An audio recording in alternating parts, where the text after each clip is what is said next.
গোটা বিশ্বজুড়ে প্রকৃতির রুদ্র রূপ এবার সুপার টাইফুন রাগাসার দাপট। জানা যাচ্ছে তাইওয়ানে আছড়ে পড়েছে এই টাইফুন, প্রচুর ক্ষয়ক্ষতির আশঙ্কা। আরো একবার দর্শকদের জানাচ্ছি, ইতিমধ্যেই যে খবর সামনে আসছে, দক্ষিণ চীন সাগরে জন্ম নিয়েছিল এই সুপার টাইফুন।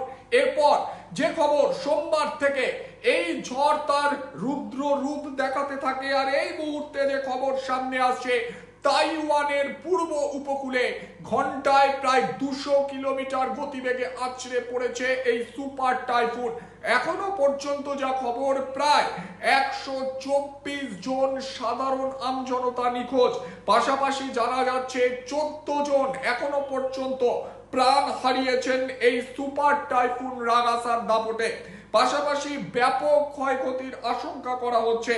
ইতিমধ্যেই জানা যাচ্ছে চীনের দক্ষিণ উপকূল ও হংকংয়ে এই ঝড় ব্যাপক প্রভাব বিস্তার করেছে। প্রচুর ক্ষয়ক্ষতির আশঙ্কা করা হচ্ছে সুপার টাইফুন রাগাসার দাপটে। ইতিমধ্যেই জানা যাচ্ছে এখনো পর্যন্ত এই ঝড়ের কবলে ওয়াংফুতে প্রচুর ক্ষয়ক্ষতি হয়েছে এবং অনেকেই কার্যত ঘর হারা হয়েছেন, অনেকের প্রাণ চলে গিয়েছে, এমনটাই জানা যাচ্ছে। গত সোমবার থেকেই এই সুপার টাইফুন তার রুদ্র রূপ দেখাচ্ছিল, আর এই মুহূর্তে সেই ঝড় উপকূলে আছড়ে পড়েছে। ব্যাপক ক্ষয়ক্ষতির আশঙ্কা করা হচ্ছে তাইওয়ানে। ইতিমধ্যেই প্রায় 14 জনের কাছাকাছি সাধারণ আমজনতা প্রাণ হারিয়েছেন। সংখ্যাটা আরো বাড়তে পারে বলে প্রাথমিকভাবে মনে করা হচ্ছে।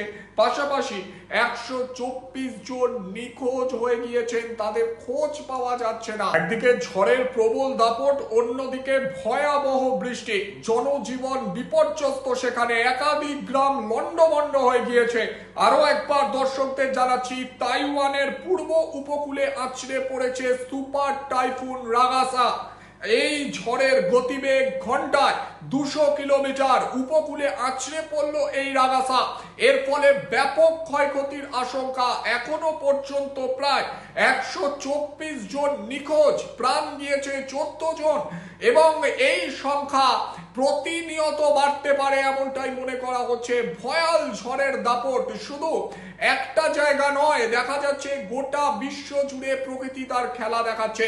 রাগাসার দাপটে ইতিমধ্যে বিধ্বস্ত এই তাইওয়ান, এমনটাই কিন্তু খবর সামনে আসছে।